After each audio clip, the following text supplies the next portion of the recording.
Akil Hussain leads the bowling attack for the MI Emirates, comes in, bowls a ripper and takes a wicket to a spin to win for the MI Emirates, and they are through to the finals. Now, the White Capitals will be waiting for the Gulf Giants to take them on in qualifier 2. The winner meets MI Emirates in the finals. Who will it be? We'll find out. For now, the MI Emirates have bowled out Gulf Giants for 118, a 45-run victory out there.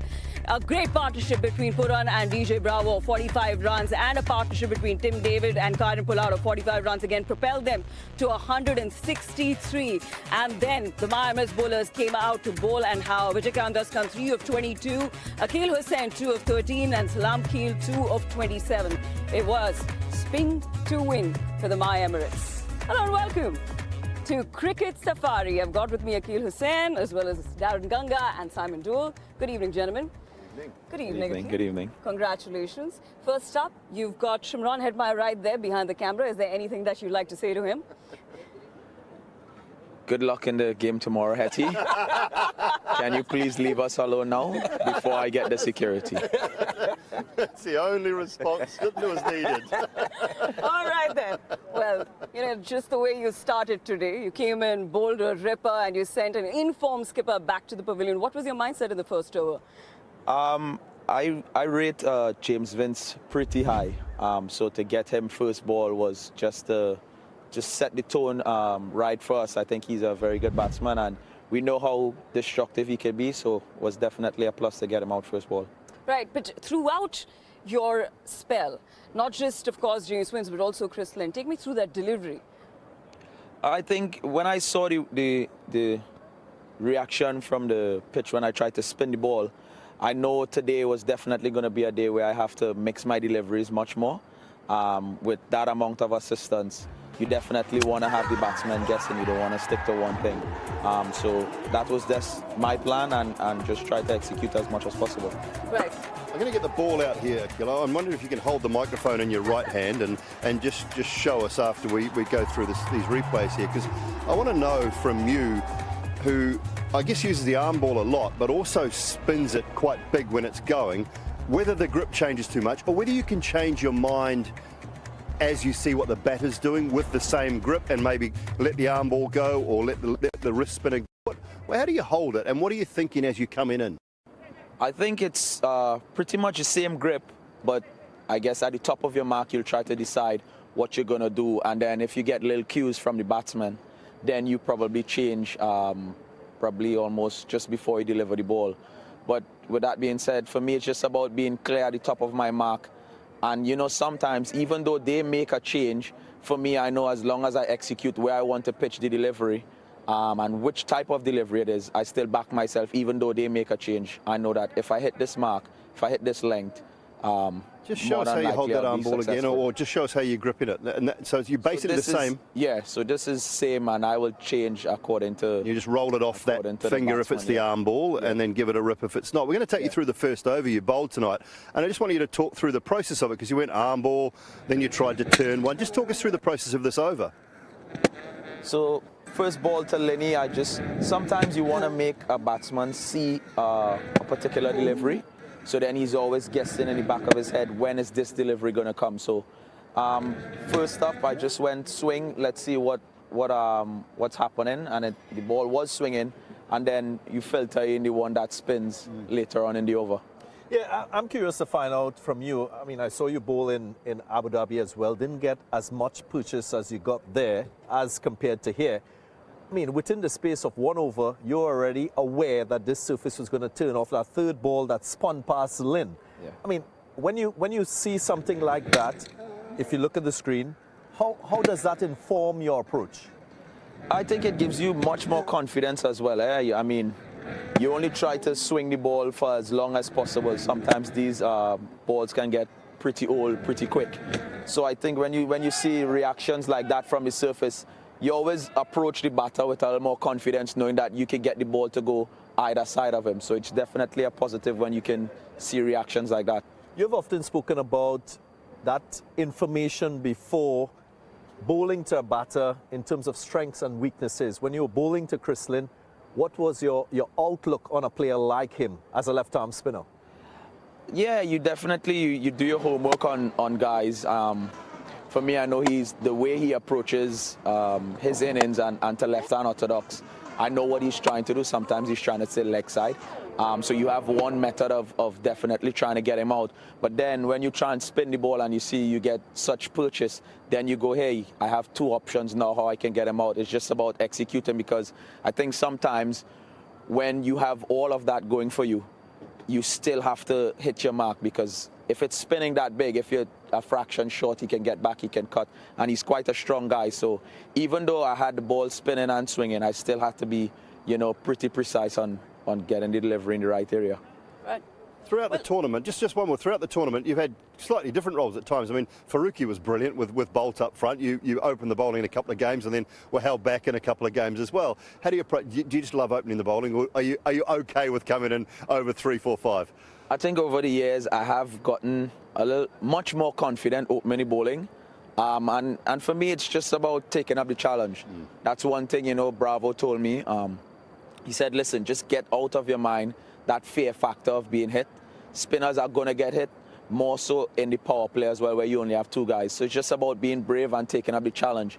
There's not much people who can play that role. So it's just, for me, it's just about being brave, doing my homework, and I know once I execute, things should go well. Well, you mentioned the other spinners. There are two more there, Wankhede Stadium as well as Salam Keel. So this is a bit of a spinners' union. Tell me the energy between that union, and is there a bit of a healthy rivalry in the nets between the three of you? No rivalry, I would say, but we do share information. So after the first over, I went up to them. I spoke to them and let them know what's happening on the surface. I won't say there's too much rivalry, but we just try and pick each other's brains and see what's working, what variations is working, what speeds is working. And it's good that, all of us could have success together. There are a lot of things that are working for, of course, Wankhede Stadium there picked up 3 out of 22, the leggy.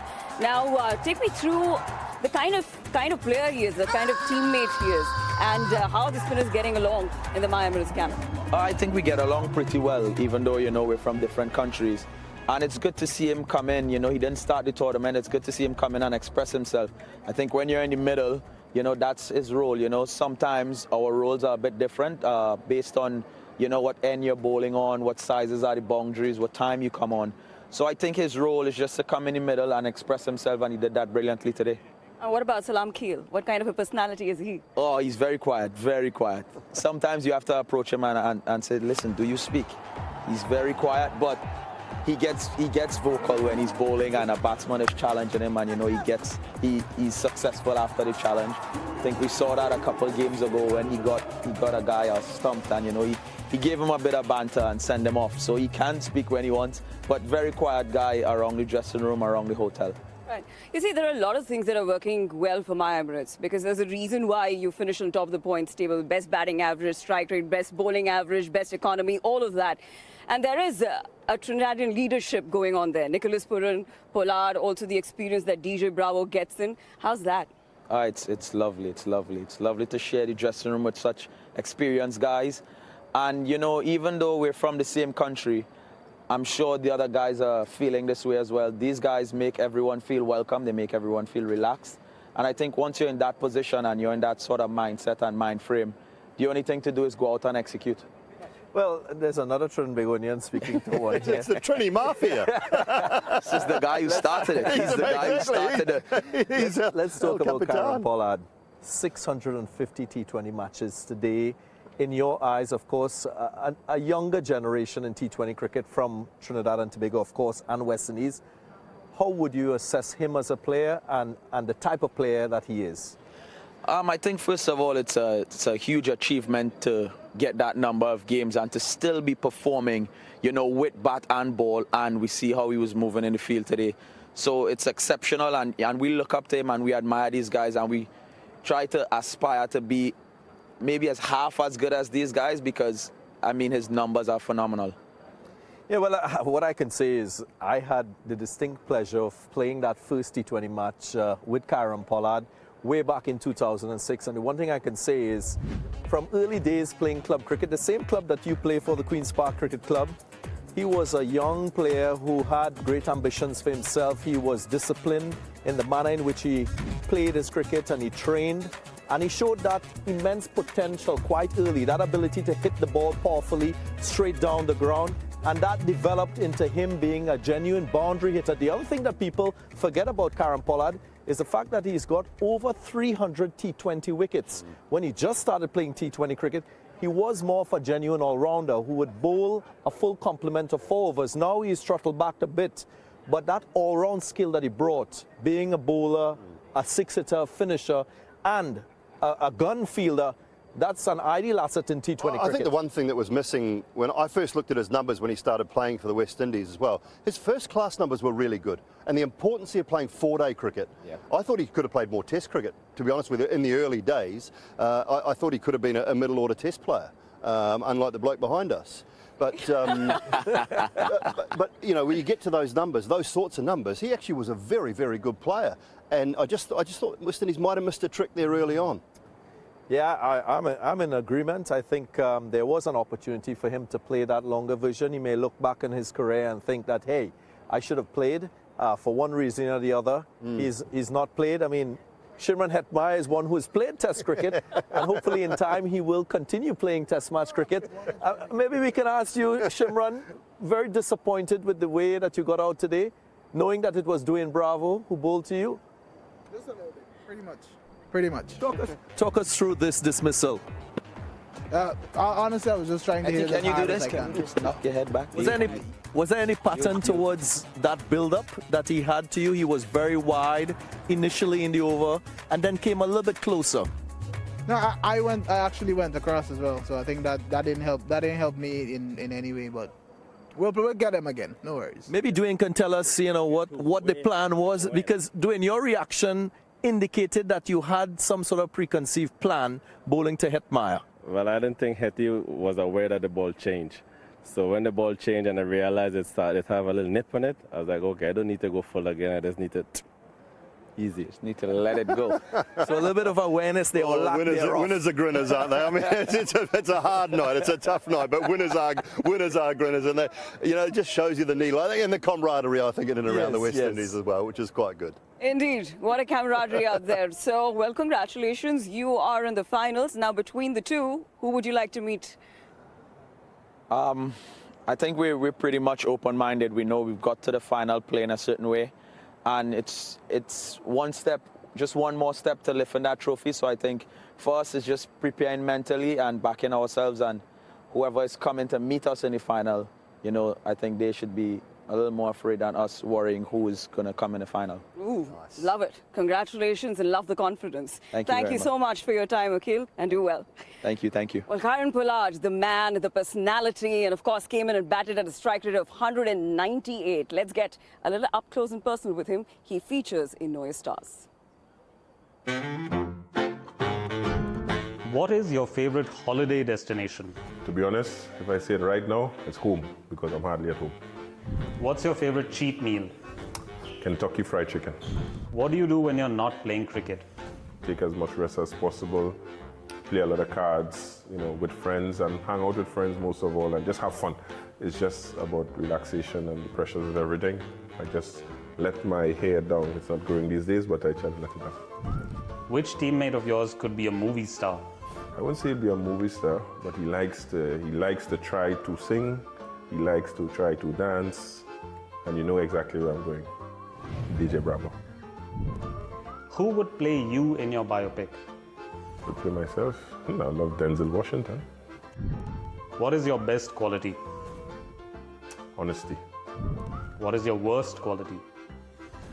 Responding on time. What is your biggest fear? Biggest fear? Getting old. Who's your cricket idol? I don't really have cricket idol. Obviously, there's a lot of people along the way I would have, you know, paid special attention to, but there's no one in specific that I can say is my cricket idol. What is the biggest bawal moment of your life? See, you gotta be smart. That the day I got married.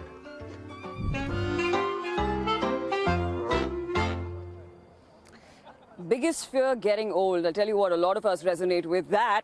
Okay. Too late. Too late. Gulf Giants. Julie, you think they didn't read the conditions as good as the MI Emirates did? I think James Vince almost admitted it in the post-match, to be honest. I think he said, I asked him about the decision at the toss. He said, yeah, I've just been thinking about that. Maybe I got it wrong. And I don't think they got it right with their spinners either. At times, he was trying to get the spinners into the game. You can see that conversation, and they were trying to get the spinners into the game, but they ended up only bowling 4 overs of spin, the Gulf Giants. When you look at what MI Emirates did, 11.2. And they got all the wickets as well. So it was tough for them to try and get the spinners in, and also maybe selection. Selection was possibly slightly wrong as well. So, yeah, just had a bad night. And then they were awful in the field. My goodness. I think the other thing is the fielding effort that we saw. You're playing in a game that gives you the opportunity to play in a final. Your out cricket, your catching efficiency must be spot on. That, to me, is a sort of litmus test as to where you are mentally as a team, and they didn't look like they were switched on. Having won the toss, elected to bowl first, maybe 15 to 20 runs giving away on the field. You look at that target, if that target was 140, psychologically would have been different. So that insipid feeling is something that they will have to correct in quick time, less than 24 hours, pretty much, to get themselves ready for that game against the Dubai Capitals. So those are the two areas. Major Major an attitude thing, isn't it, Darren? Yep. And you just, we saw it in commentary. Wazim talked about it. A few of us talked about. They just didn't seem to have the intensity, and I think that was really missing tonight. Right. Well, thank you, gentlemen. Thanks a lot. You see, the perk of being in the top 2 is that you get a second chance, and the Gulf Giants will play the Dubai Capitals in qualifier 2. We'll take a short break here, but as we head into the break, we've got Sikandar Raza giving his 2 bits on the qualifier. Ladies and gentlemen, now we gear up for qualifier 2 in Sharjah, where we'll have the Gulf Giants taking on Dubai Capitals. Well, the Dubai Capitals definitely have the momentum. Welcome to Cricket Safari, Ridhima Pathak, along with the 2 Ws. Yes. Wasim Akram, Waqar Yunus. Well, I'll tell you what, this show is going to be extremely pacey. Yeah, because it's 2 minutes left. Let's do that. Well, that's one way. All right, Dubai Capitals with the momentum because they're coming off a win. On the other hand, Gulf Giants have a lot of homework to do. Yeah, and especially after today's game, the confidence will be low. They have to pick that up tomorrow, but Dubai Capitals, like you said rightly so, they're on the rise. Momentum is with them. They've won last 2 to 3 games, and their players, especially Sikandar Raza, is in tremendous form, not just in this DP World T20, it's in general for the last 2 years. He's one of the top all-rounders in world cricket, in one-day cricket, in T20 format. He's just overall, Bricky, a brilliant player and a gun fielder too. Yeah, he brings energy to the team. Last night he was just superb once again, and I think his addition and his performance is going to be key. Sharjah is a very different ground to Dubai and Abu Dhabi. The pitches are a little bit slow and low. Got to really play a smart cricket, and Giants have really didn't do justice to themselves. No, today. they were flat when I started the commentary. Me and Netley were there. They appeared bit quiet for the first 6 overs. Couple of misfields, and after that they never came back into the game. Right, well, Sikandar Raza, like you guys mentioned, with the bat, with the ball, and, come at the man, and that's how he performs, especially that last ball 6, where he, of course, got them the finish, and the Dubai Capitals won that one before coming into the playoffs. Now, he's the man who knows how to finish games. Where would you rate him as an all-rounder in the world in international cricket? I think in T20 format, he's definitely top 5, comes in top 5 easily. He bowls well, he bats well, he's a finisher. We have seen in this tournament as well, the way he finishes the game. He's one of the best finishers in world cricket, so he's definitely in top 3 to top 5 for me. Now, Waqar, there is a word that David Warner might come back. Your take on it? Look, it's going to be a tough one for the Capitals because, him not performing here and then, yes, he's in good form playing back home on those pitches where he grew up and he knows how to bat on these pitches. But over here, we saw that it was struggle for him, a complete struggle. Yes, he had maybe one odd good game, but otherwise, it was a tough gig for him. But then again, once when you look at the other side of the coin, you'll think, he's a match winner. He can really turn it on a given day. So can he just come and continue the form which is, he just played for Australia? So it's going to be, a tough one. But yeah, him coming back, it will definitely give them. But I think the big confidence. question would be that if he comes back, will he play as a captain? Because Sam Billing has done really well as a skipper. So if I was David Warner or the owner who make decision in the Dubai Capitals, I'll say, okay, Warner is coming, play as a player, have fun, let Sam Billing be the captain. Right, that's true. Like with Sam Billings handling the captaincy also with the bat, he's leading from the front. We saw what he did in the last game and in the previous games coming into the playoffs. Yeah, fantastic player. I mean, growing in confidence since he has become the captain of the side and make good decisions. Behind the stumps, as wicket-keeper, helps the bowler to understand what exact length needs to be bowled. And good thing is that he's in great form. Him, Sikandar, the two openers, they're playing good cricket. They have got the momentum, as you said earlier. And momentum is the key. And if they carry on playing like, they can really trouble any side. Right, Sam Billings, the kind of control he displays, how impressive is that, Wasim? Control as a skipper or as a batter? Both. Yeah, absolutely. He was quiet in the mid of the tournament. He got a couple of 50s early on, and I think at the right time, we talk about all the time peaking at the right time, and he peaked at the right time. He's leading from the front. I think they needed that sort of captain who can actually get runs under pressure, and he's quite calm behind the stumps as well as a keeper captain. He was with us the other day after the game when they finished the game on the last ball. Sikandar Raza did, and he said it's difficult to lead the side when you're behind, and if you want to talk to bowler, but he said luckily he's got 2-3 senior players who go and talk to bowlers instead of him.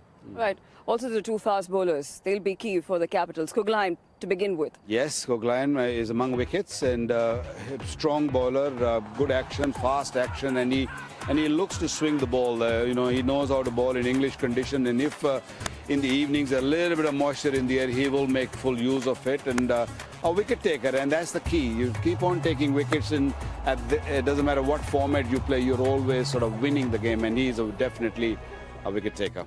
And the other one, Wasim, Oli Stone. How much? Yeah, one of my favorites. I got impressed when I saw him the first time. The first game he played, he's got 4 wickets and he's got pace. You need pace in this format on these pitches, although they're playing at Sharjah, but pace matters there. And he's in good nick. He's got wickets. And of course, the pace, his swing, new ball comes into the right-hander, and then from around the wicket to the left-hander, he take it away. But over and all, he's a wicket-taking bowler. That's what you want, especially when you're playing on knockout. What will be Gulf Giants' takeaways now? Lot, actually. The takeaways, they got to start from the ball 1. If they're fielding or batting, they can't just go relax, and because it's a knockout game. If you don't start off well, obviously it's not going to finish well, and that's what exactly happened today. All right. Well, thank you so much, gentlemen. Thanks a lot. Well, Gulf Giants definitely have a lot to take away. Well, I can promise you one thing. Tomorrow, by the end of the night, we'll have a second finalist who will meet MI Emirates on the 17th of February. You stay tuned. I'll see you in Sharjah.